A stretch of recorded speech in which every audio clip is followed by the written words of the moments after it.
What's going on, everybody? I'm Jeff St. Pierre, and this is episode 141 of the Adult Education Podcast. Today, I'm speaking with psychologist Dr. Mariel Buque. Thanks for checking out the show. I appreciate you sharing some of your day with me. If this is your first time listening to the Adult Education Podcast, welcome into the family. We love you. I'd love it if you would subscribe to the show so you're updated for all future episodes. And if you wouldn't mind leaving a nice rating or review, I'd appreciate that too. If you want to connect, the best way to do that is through Instagram. We're at Adult Education Podcast. You can see when new episodes are posted, and you can DM me with any comments, questions, maybe suggestions for future topics or guests. I'd love to hear from you on that. I'll be straight with you on this one. When I first booked this conversation, I had a very different impression of what it was going to be about, but I'm really happy with the pathway that it took. So today, I'm speaking with psychologist Dr. Mariel Buque. She's got a new book out called Break the Cycle, A Guide to Healing Intergenerational Trauma. When I first saw the title, it was right around Thanksgiving, and I immediately started thinking about all the people that go home and they see their families during the holiday and have these awkward, uncomfortable run-ins with family members and always talk about how weird it is. That was kind of my impression of what this book was going to be about, the kind of trauma you get from your family. Boy, was I wrong. Dr. Buque's work is more centered around trauma that is transmitted from one generation to the next, and she hopes to help people break that cycle so they don't continue to pass it on down to future generations. I'd never heard the term intergenerational trauma before, so I loved learning more about her work and her passion, but I also didn't realize how much of an impact trauma on our family members can have on everybody else. In our conversation, we discussed some of the biological impacts of intergenerational trauma, which just really blew my mind and opened my eyes to so many new things. While the conversation didn't turn out the way that I initially expected it to, I am so glad that I got to educate myself more on this topic and that I had the chance to speak with Dr. Buque because she's fantastic, and I hope you check out her work. But for now, here is our conversation. Dr. Buque, this book is great, by the way. Break the Cycle, A Guide to Healing Intergenerational Trauma.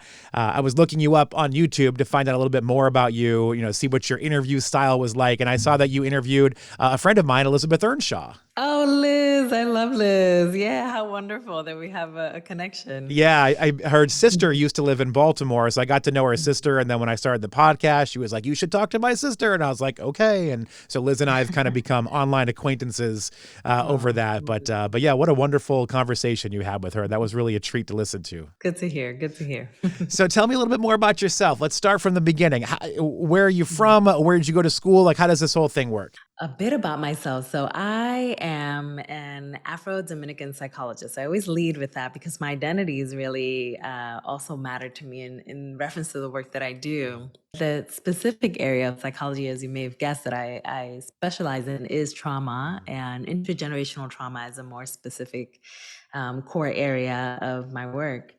And, I'm actually someone who wasn't even born in the US. So I always feel like not having been born here and migrating here at such a young age definitely gives me this like alternate perspective on a lot of the things that are a part of the lived experience here and even just kind of global affairs.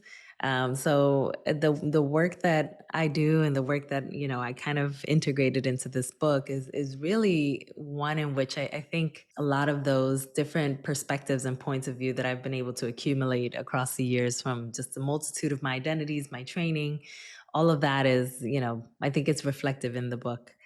And then my training, my training was, my doctoral training was at Columbia University. And my clinical doctoral training was at Columbia Med because they were a bit separate, but I was able to train there as well and train in holistic psychology as well there. I'm curious how you found yourself on this path to go down this road. Was there something in your past when you were a child, when you were younger, that made you want to get into this field?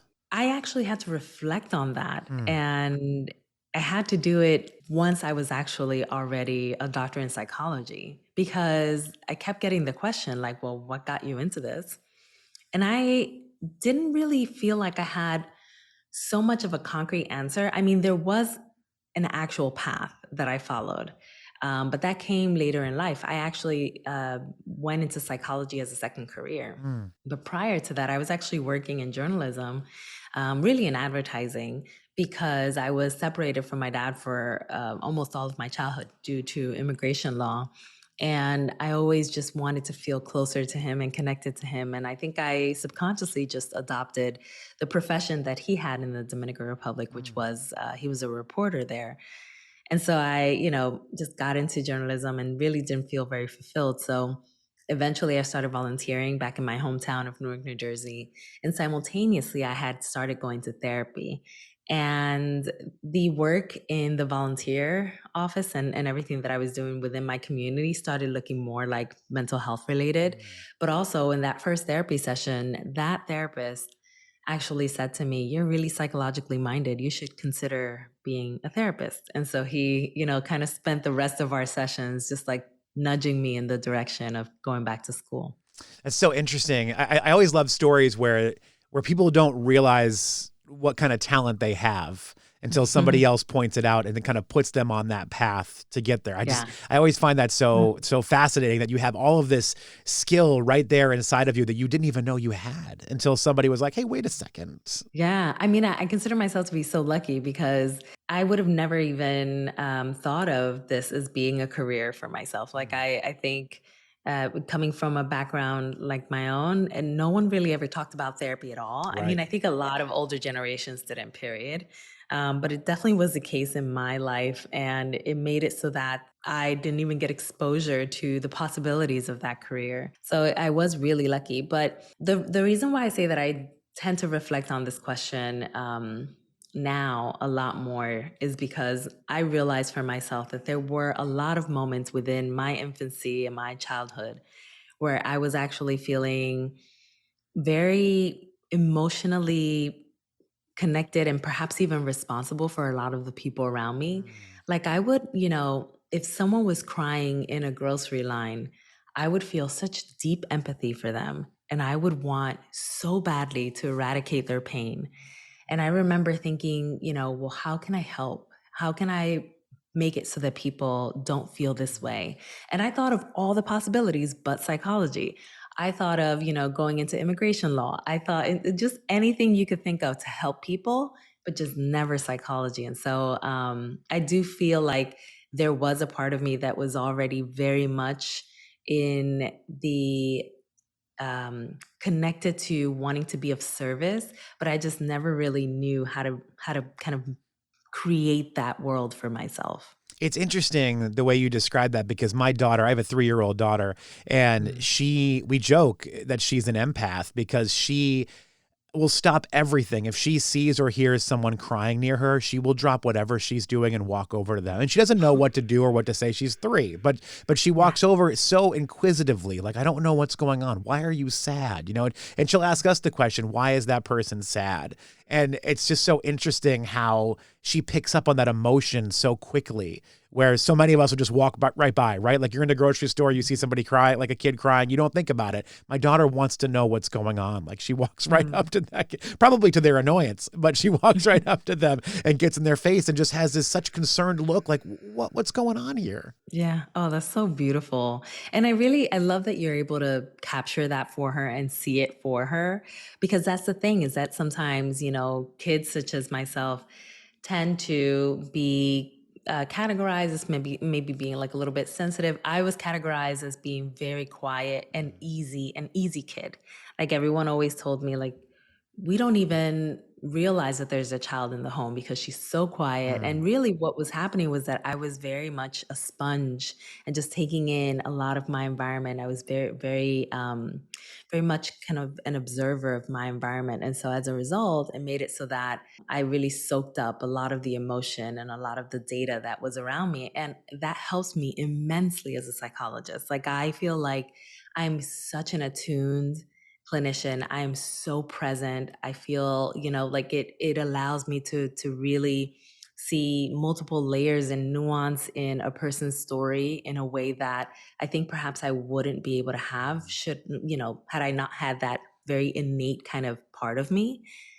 But if my parents would have even known that that could be something that could be nurtured and then like transformed into something, I think they would have done everything in their power to help me. So I love that you know that about your child already and that you're, kind of just like observing mindfully how she interacts with the world. That's so beautiful. I love watching her and trying to learn through her, but quiet and easy are two words I would not use to describe my daughter.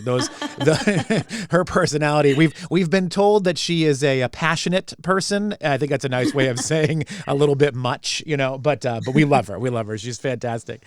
I do want you to explain a little bit more about the term intergenerational trauma, because this is a term that when I first read it, this is silly, but I read it right around Thanksgiving when I was reading about your book. And I started thinking intergenerational trauma is the trauma that parents put on us at Thanksgiving dinner when they ask us why we're not married yet and where are the grandkids, like that. But when I was learning more about you and reading more about the book, I started to realize intergenerational trauma is something much bigger. hmm It is, it is indeed the only type of trauma that is handed down the family line. So there is, some level of responsibility or at least connection that parents, grandparents, and ancestors have to the kinds of traumas that we suffer in our own generation. However, it's not as simple as people might think, right? Like intergenerational trauma happens really at the intersection of our biology and our psychology. And it happens by way of a lot of things on the biological side. There's epigenetics, which is our understanding of really how experiences that we have in our world tend to then almost kind of like become embedded in our genetic encoding and turn genes on and off according to what happens in our environment. And then when we, as parents, conceive our children, they basically inherit a lot of messaging, a lot of genetic messaging that tells their genes to turn, our eyes brown and our hair really like dark black, and also our temperament a certain way. And so all of that is, being formulated from a genetic place. And then we also have the psychological side, which is everything that happens mostly once we're born. So if we're born into a family where we have parents that, of course, we're now saying that the parents had been living in trauma, at least one of them, because there was that transmission of the emotional vulnerability on the genetic side. Now we have this baby that is being raised in a home with a parent that perhaps is missing some of those social cues for safety, for attunement, for care, for love with the baby because they're so preoccupied with the internal upheaval that's happening, all of that nervous system reaction that they're having as a result of being in a prolonged traumatized state. And beyond that, you have this child that may be interacting with their parents and with the world in different ways and may experience a number of different adversities. They can experience, like many of the children of today, a pandemic. They could experience bullying in school. They could, enter their first relationship in their teens, and that relationship is toxic and abusive. Or they could go into the workforce and experience discrimination.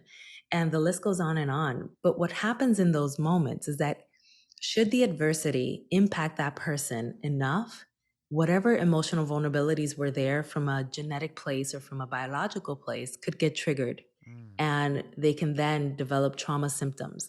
So now we have one parent that is themselves in a traumatized state, and their child now being an adult themselves in another traumatized state, making the trauma intergenerational. The biological aspect of this is fascinating to me because we've heard the stories, we've seen them depicted in TV and movies of, say, a person has an alcoholic father, and because of the way they were raised by that person, when that person has a child, they raise them in a certain way because of the trauma they felt. But when you start talking about the biological things that happen here, that is so mind-blowing to me, that things are happening that we don't really even know and that we don't necessarily understand are going on inside of our bodies because of trauma that happened to people that are not us. You know what I mean? Right, right. Like from the mental Yeah. aspect, I get like the psychological aspect. I can understand why having a parent that went through trauma can impact you because they're still dealing with their own trauma. I can understand where that can impact a person on a psychological level. It's so fascinating how it also impacts biologically. Absolutely. The thing about that is that it's just an area of science that we haven't paid enough attention to, Sure. because mental health just happens to always be like the last thing on everyone's agenda. However, we have understood that, even throwing it back to, like, Darwinism and like survival of the fittest, we've always understood that there has been some way in which the human body and really any body, within Earth, whatever, animal or any category of a species, we have known that there has been some way in which each species has had an evolutionary response in order to survive into the next generation. And this is no different. It's just that because we are formulated so complexly, we are so so much more advanced than a lot of the other forms of animals inside of Earth. Like, we also have this very developed mental capacity, and within that we also have an evolutionary response that is baked in there. What I love about 2023, 2024 and beyond is, is the fact that we get to have conversations Mhm. about these things, and we get to say, you know what, the science is catching up. And we can say with greater certainty that there are ways in which these biological imprints get passed on, and that there are ways to also pass on, or at least engage in a regeneration of our bodies, our nervous systems, our neural pathways, like all the things that are implicated in trauma, even our cellular memory, so that we can live in a body that feels more settled and less like it's on fire, and that we can also help the next generation to do the same. It's so interesting. Like you kind of feel like at some point with all the research being done on everything that you're just going to hit a wall and be like, okay, well, there's nothing else to study anymore. But it feels like mental health, as you mentioned, is this untapped world that we're just really starting to dive into. You know, people have been studying mental health, but not at the same level and with the same experience that folks like yourself are doing today. You know, I think back to my own personal experience. You were talking about how when you were younger, people didn't talk about going to therapy. They didn't talk about